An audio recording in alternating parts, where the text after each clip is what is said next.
هل تعاني من التهاب الحلق والبلغم والسعال والكحة؟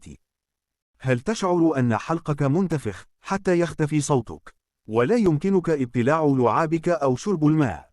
سوف أشارككم وصفة علاجية فعالة ستساعدكم في التخلص من التهاب الحلق نهائياً. ولكن قبل أن نبدأ، فضلاً وليس أمراً، نريد أن نجمع ألف صلاة على النبي محمد صلى الله عليه وسلم، وادعمنا بالضغط على إعجاب.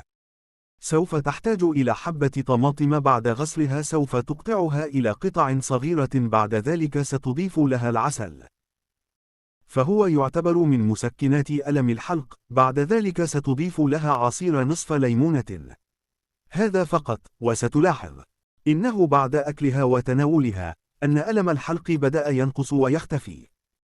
فهيا اذهب وجربها، فهي سهلة جدا وغير مكلفة تماما، بدون الحاجة إلى شراء الأدوية باهظة الثمن. لا تشاهد وترحل، أكرمنا بالصلاة على رسول الله صلى الله عليه وسلم.